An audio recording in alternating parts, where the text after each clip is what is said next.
क्या आपने कभी सोचा है क्यों कभी जीवन में हमें बिना वजह दर्द देता है? क्यों कभी सब कुछ होते हुए भी मन खाली लगता है? और क्यों कभी छोटा सा अच्छा काम अचानक एक बड़ा चमत्कार बनकर लौट आता है? क्या यह सिर्फ संयोग है? नहीं, यह ब्रह्मांड का नियम है। जैसी करनी वैसी भरनी। आज हम बात करेंगे श्री कृष्ण के उस संदेश की जो एक बार समझ आ जाए तो दुख कम हो जाते हैं, भ्रम समाप्त हो जाता है और जीवन एक नई दिशा पकड़ लेता है।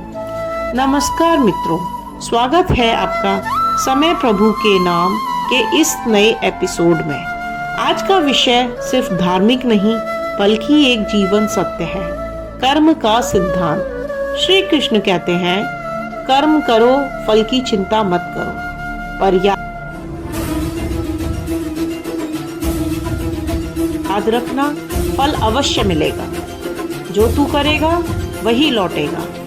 हर विचार, हर शब्द, हर कर्म ब्रह्मांड में ऊर्जा बनकर गूंजता है और फिर ठीक उसी रूप में हमारे जीवन में वापस आता है। आज हम इसी सत्य को गहराई से समझेंगे। कई बार हम दुखी होकर पूछते हैं कि मेरे साथ ही क्यों, मैंने किसका क्या बिगाड़ा था, भगवान मेरे साथ ऐसा क्यों कर रहे हैं? लेकिन सच्चाई यह है, ईश्वर कभी अन्याय नहीं करते, वह सिर्फ हिसाब करते हैं और यह हिसाब हमारे ही कर्मों का होता है। श्री कृष्ण कहते हैं, मनुष्य का वर्तमान उसके ही पिछले कर्मों का परिणाम है। कभी तुरंत फल मिलता है और कभी समय लेकर, पर न्याय अटल होता है। जैसे बीज बोते हैं वैसे ही पेड़ उगते हैं। आम बोकर अमरूद नहीं मिल सकते, उसी प्रकार अगर आप प्रेम बोएंगे तो प्रेम मिलेगा, घृणा बोएंगे तो घृणा लौटेगी, सम्मान देंगे सम्मान लौटेगा, अपमान देंगे अपमान ही आएगा।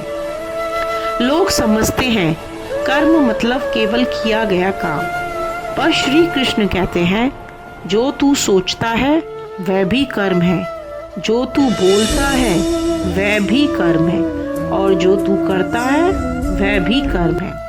यदि मन में ईर्ष्या, द्वेष, क्रोध भरा हो तो दुख कैसे दूर होगा? यदि वाणी में कटुता हो तो प्रेम कैसे मिलेगा? यदि कर्मों में छल और अहंकार हो तो सम्मान कैसे प्राप्त होगा? हम वही पाते हैं जो हम भीतर रखते हैं। द्वापर युग में एक दिन श्री कृष्ण अपने मित्र उद्धव के साथ वन में भ्रमण कर रहे थे। मार्ग में एक वृद्ध स्त्री मिली। वृद्ध की हालत कुछ ऐसी थी कि उसके वस्त्र फटे हुए, धूल से भरा हुआ शरीर था और आंखों में जीवन का बहुत गहरा दुख। कृष्ण ने पूछा, हे माता, इतनी दुख क्यों हो? वृद्ध ने कहा, कन्हैया, जब मैं युवा थी तब मैंने बहुतों का अपमान किया, भूखों को तिरस्कृत किया, किसी की मदद नहीं की और आज मेरी कोई हाल पूछने वाला भी नहीं है। कृष्ण मुस्कुराए और बोले, माता, यह समय का नियम है, जैसी करनी वैसी भरनी। वृद्धा रो पड़ी और बोली कि हे प्रभु, बताओ अब मैं क्या करूं? कृष्ण बोले, आज से प्रेम बोना शुरू कर दो, भूखों को भोजन दो, दुखियों को सहारा दो, किसी का दिल मत दुखाओ, समय जरूर बदलेगा। और ऐसा ही हुआ। कुछ वर्षों में वही वृद्धा सबके लिए दयामयी माता बन गई। कृष्ण ने उद्धव से कहा, देखो, संसार में हर पाप का प्रायश्चित है, हर अच्छे काम का फल निश्चित है और समय किसी का भी कर्ज नहीं रखता। लोग सोचते हैं कोई देख नहीं रहा, जो चाहे कर लो, लेकिन श्री कृष्ण कहते हैं, हे मानव, तेरा हर भाव, हर मंशा ब्रह्मांड के पटल पर दर्ज हो रही है। समय आने पर उसका फल अवश्य मिलेगा। यदि तू दूसरों को दुख देता है तो दुख तुझे ही लौटेगा। यदि तू झूठ बोलता है तो झूठ तुझे ही निकलेगा और अगर तू छल करेगा तो छल तेरा पीछा नहीं छोड़ेगा। पर यदि तू प्रेम, दया, क्षमा और सहयोग का रास्ता चुनेगा तो जीवन तुझे वहीं लौटाएगा। लोग दुखों में घर, परिवार, समय, किस्मत सबको दोष देते हैं, पर सत्य यह है जब इंसान अपने विचार, अपनी वाणी और अपने कर्म बदलता है तभी उसका भाग्य बदलता है। भाग्य कोई बाहर से नहीं आता, उसे मेहनत, सत्य और भलाई से कमाना पड़ता है। जो लोग केवल सपने देखते हैं वे भाग्य का इंतजार करते रहते हैं, लेकिन जो लोग कर्म करते हैं वे अपना भाग्य खुद बनाते हैं। श्री कृष्ण कहते हैं, मनुष्य जैसा करेगा वैसा ही पाएगा। मैं ना किसी से पक्षपात करता हूँ ना किसी पर कृपा, मैं तो सिर्फ उसके कर्मों के अनुसार उसे फल देता हूँ।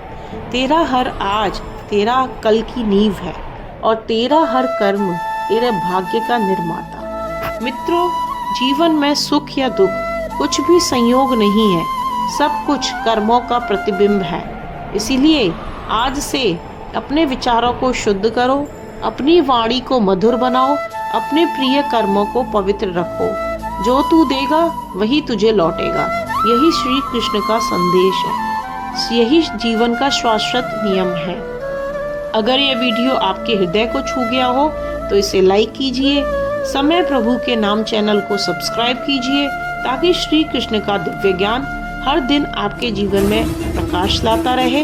इस वीडियो को अपने प्रियजनों तक अवश्य पहुंचाएं, क्योंकि ज्ञान तभी पूर्ण होता है जब वह बांटा जाए। वीडियो के अंत तक बने रहने के लिए बहुत बहुत धन्यवाद। आशा करती हूँ कि आपको ये वीडियो बहुत पसंद आया होगा। और जय श्री कृष्ण, जय श्री राधे।